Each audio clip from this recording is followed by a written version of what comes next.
വേനൽക്കാലത്ത് നമുക്ക് വല്ലാത്ത ദാഹവും വിയർപ്പും ക്ഷീണവും ഒക്കെ അനുഭവപ്പെടാറുണ്ട്.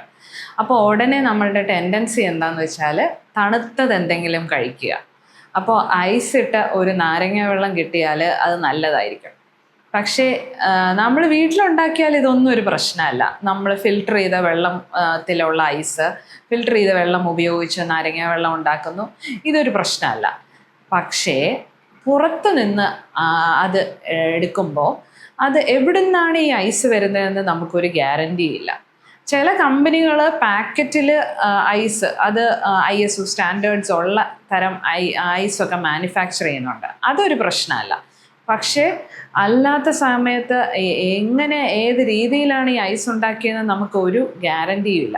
ഒപ്പം തന്നെ ബോട്ടിൽ വാട്ടർ, വലിയ ക്യാനിലൊക്കെ കിട്ടുന്ന വെള്ളം, അത് എത്ര ദിവസമായി, അതിൻ്റെ എക്സ്പയറി ഡേറ്റ് കഴിഞ്ഞിട്ടാണോ അത് ഉപയോഗിക്കുന്നത്, അതിനകത്ത് നിന്ന് എന്തെങ്കിലും നമുക്ക് അസുഖങ്ങൾ വരാൻ സാധ്യതയുണ്ടോ? മെയിനായിട്ട് ഈ ജലജന്യ രോഗങ്ങളാണ്. ഇപ്പോൾ കോളറ കൊണ്ട് ആൾക്കാർ മരിക്കുന്നു എന്നൊക്കെ കേൾക്കുന്നു. അപ്പോൾ അതൊന്നും സാധാരണ നടക്കുന്ന ഒരു സംഗതിയല്ല. മറ്റൊന്ന് ഹെപ്പറ്റൈറ്റിസ് A.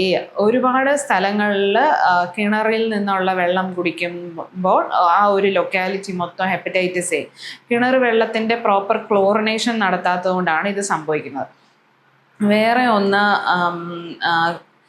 ഈക്കോളൈ പോലത്തെ അല്ലാത്ത ബാക്ടീരിയ, ട്രാവലേഴ്സ് ഡയറിയ എന്നൊക്കെ പറഞ്ഞിട്ട് ഉള്ള ബാക്ടീരിയ, ഈക്കോളൈ. പിന്നെ ഈ മോഷനിൽ ബ്ലഡ് പോകുന്ന ഡിസെൻട്രി രോഗങ്ങളുണ്ടാക്കുന്ന ബാക്ടീരിയ. വേറെ ഒന്ന് ടൈഫോയിഡ് രോഗം. ഇപ്പം നമ്മുടെ അയൽ സംസ്ഥാനത്തിൽ പോയിട്ട് വരുന്നവർക്ക് മിക്കവർക്കും അസഹനീയമായ പനിയുണ്ടെങ്കിൽ നമ്മൾ ടൈഫോയിഡ് റൂൾ ഔട്ട് ചെയ്യണം. അങ്ങനെ തന്നെയാണ് അതിൻ്റെ നിയമം. അതുകൊണ്ട് അങ്ങനെയുള്ള സമയത്ത് നമ്മൾ കുടിക്കുന്ന വെള്ളം ശുദ്ധിയുള്ളതാണെന്ന് ഉറപ്പുവരുത്തണം. പ്രത്യേകിച്ച് റോഡ് സൈഡ് കഫറ്റീരിയകളിൽ നിന്നുള്ളത്, അല്ലെങ്കിൽ നല്ല ശുചിത്വമില്ലാത്ത തരം തട്ടുകടകൾ, ഇതൊക്കെ പ്രശ്നമാവാറുണ്ട്.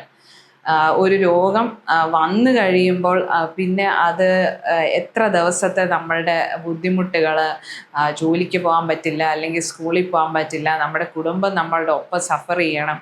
അതുകൊണ്ട് നമ്മൾ മനസ്സിൻ്റെ ആഗ്രഹത്തിന് ഇതുപോലത്തെ സംഗതികളൊക്കെ ചെയ്യാം, എന്നാലും വളരെ ശ്രദ്ധയോടെ വേണം.